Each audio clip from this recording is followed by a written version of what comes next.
No, the president is getting very tired right here.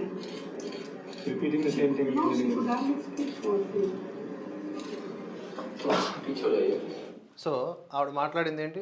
ఆవిడ poor lady చాలా బలహీనంగా చెప్పింది అన్నట్టుగా మాట్లాడారు. ఇది వాళ్ళకు ఉన్నటువంటి రెస్పెక్ట్ టువార్డ్స్ రాష్ట్రపతి, టువార్డ్స్ ఒక బడుగు బలహీన వర్గాల నుంచి వచ్చినటువంటి మహిళ పట్ల.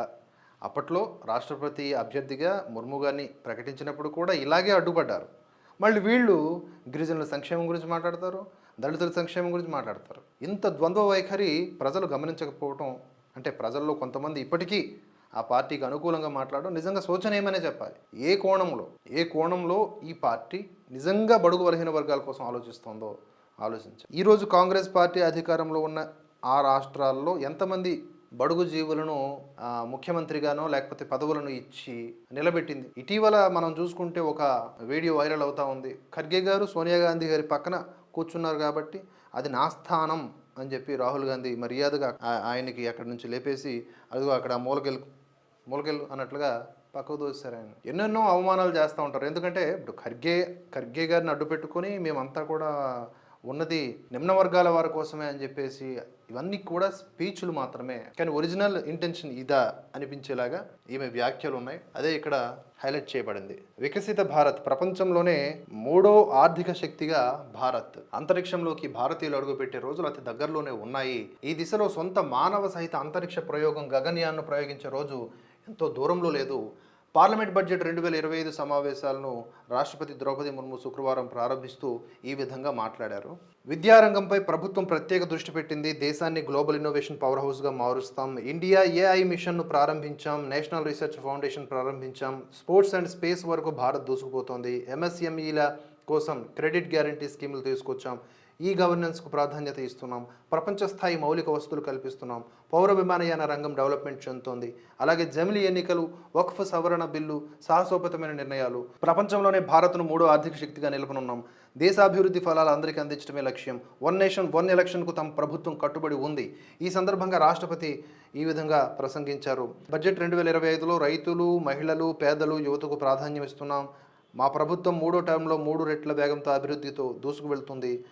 దేశాభివృద్ధి ఫలాలు అందరికీ అందాలన్నదే మా లక్ష్యం. అందుకే వేగంగా నిర్ణయాలు తీసుకుని అమలు చేస్తున్నాం. 3 కోట్ల మంది పేద కుటుంబాలకు ఇళ్లు నిర్మిస్తున్నాం. పేద మధ్యతరగతి ప్రజలకు హోమ్ లోన్ సబ్సిడీ ఇస్తున్నాం. 25 కోట్ల మందిని పేదరికం నుంచి బయటకు తెచ్చాం. 70,000 కోట్ల రూపాయలతో గ్రామీణ రహదారులు అభివృద్ధి చేస్తున్నాం. ఉద్యోగుల కోసం 8వ వేతన సంఘాన్ని నియమించాం. వన్ నేషన్ వన్ ఎలక్షన్ దిశగా అడుగులు వేస్తున్నాం. ట్యాక్స్ విధానాలను సరళీకరించాం. భారత్ త్వరలోనే 3వ అతిపెద్ద ఆర్థిక వ్యవస్థగా మారుతుంది.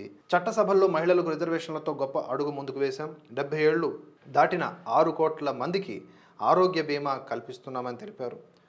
యువతకు ఉద్యోగాల కల్పనకి ప్రత్యేక దృష్టి పెట్టారు. సైబర్ సెక్యూరిటీలో సమర్థత పెంచుతున్నామన్నారు. దేశ ఆర్థిక, సామాజిక, జాతీయ భద్రతకు పనిచేస్తున్నామని చెప్పారు. డిజిటల్ మోసాలు, సైబర్ క్రైమ్, డీప్ ఫేక్ పెనుముప్పుగా మారాయని పేర్కొన్నారు. దళితులు, వెనుకబడిన వర్గాలకు ప్రభుత్వ అభివృద్ధి ఫలాలు అందిస్తున్నామని, ఆదివాసీ ప్రాంతాల్లో 30 వైద్య కళాశాలలు ప్రారంభించామని, ప్రజారోగ్యానికి అధిక ప్రాధాన్యత ఇస్తున్నామని స్పష్టం చేశారు. మాజీ ప్రధాని మన్మోహన్కు నివాళులర్పించారు. ప్రసంగంలో పోలవరం ప్రాజెక్టు గురించి కూడా మాట్లాడారు. 12,000 కోట్లు ఇప్పటికే కేటాయించామని గుర్తు చేశారు. ఇలా తమ ప్రసంగంలో 8 సార్లు మధ్యతరగతి ప్రస్తావన తీసుకొచ్చారని చెప్తూ ఉన్నారు. గృహ రుణాలపైన కూడా రాయితీ అందజేస్తూ ఉన్నారు. ఉడాన్ పథకం ద్వారా దాదాపుగా 1.5 కోట్ల మంది ప్రజలు విమానాల్లో ప్రయాణించాలనే కలను నెరవేర్చుకున్నారని చెప్తా ఉన్నారు. సరే, ఇదంతా కూడా రాష్ట్రపతి ప్రసంగం. ప్రస్తుతం ఏ రాష్ట్రపతి అయినా సరే ఏ ప్రభుత్వం అధికారంలో ఉంటే దాని గురించి శ్లాఘిస్తూ ఉన్నట్లుగానే ఉంటుంది. నాకైతే ఈ మధ్య బాగా చర్చనీయాంశమైనటువంటి విషయం ఏంటంటే ఏఐకి సంబంధించినటువంటి సాఫ్ట్వేర్స్, అటు చైనాది డీప్ సీక్ అనే అనుకుంటా సాఫ్ట్వేర్, ఇటు చాట్ జీపీటీ, ఈ రెండింటి మధ్య విపరీతమైనటువంటి పోటీ వాతావరణం నెలకొంది. మరి భారత్ చూసుకుంటే ఎక్కడుంది? భారతదేశపు ప్రజలు, అందులో ముఖ్యంగా హిందువులు ఎంతసేపు కూడా దగుల్బాజీ దొంగ బాబాల్ని నమ్మటంలో, వాళ్ళు వేసే ట్రాపుల్లో చిక్కుకోవడంలో, వాళ్ళని ఏమన్నా అంటే రివర్స్ మనకే అనడంలో ఉన్నారు. ఎవరి నొచ్చుకున్నా బాధపడినా కూడా ఇది నిజం, వాస్తవం కాదా? ఎంతమంది ప్రజలు చైతన్యవంతంగా ఉన్నారు, ఆలోచిస్తూ ఉన్నారు. ఇక ప్రభుత్వాల గురించి అంటారా? ప్రభుత్వాలు కూడా అంత స్థాయిలో పనిచేయట్లేదు.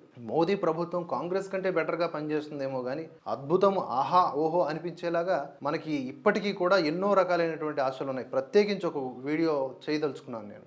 మోదీ ద్వారా అనుకున్నది ఇది కానీ జరిగింది ఇది అనిపించేలాగా. సరే, ఇప్పుడు ఈ ప్రసంగం గురించి మనం మాట్లాడాలి అంటే ఎలా మాట్లాడాలి? అఫ్ కోర్స్ దాన్ని వ్యతిరేకించాలి, అవన్నీ అబద్ధాలని చెప్పాలి. కానీ ఒక పూర్ లేడీ ఆ మాటలు చాలా పూర్గా ఉన్నాయి, చాలా నైరాస్యంగా మాట్లాడారు, బలహీనంగా మాట్లాడారు అని చెప్పేసి మరి సోనియా గాంధీ ఎప్పటికీ బలహీనురాలు కాకుండా ఉండిపోతారా?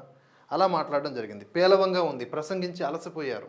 రాష్ట్రపతి ప్రసంగం అనంతరం పార్లమెంట్ ప్రాంగణంలో సోనియా గాంధీ మీడియాతో మాట్లాడుతూ ప్రసంగం పేలవంగా ఉంది, రాష్ట్రపతి చివరి వరకు చాలా అలసిపోయారు, మాట్లాడలేకపోయింది, అంతగా చదవాల్సింది కాదన్నారు, ప్రసంగం అంతా తప్పుడు వాగ్దానాలే ఉన్నాయన్నారు. ఒక మహిళ ఒక అద్భుతమైనటువంటి పదవిలో ఉండి తన బాధ్యతను నిర్వర్తిస్తూ ఉంటే లేచి నిలబడి చప్పట్లు కొట్టాలి, ఎంకరేజ్ చేయాలి. దాని గురించి మనం మాట్లాడేటప్పుడు అలాగే ఉండాలి. అంశాల వారీగా మాట్లాడేటప్పుడు రాజకీయాల గురించి మాట్లాడాలి.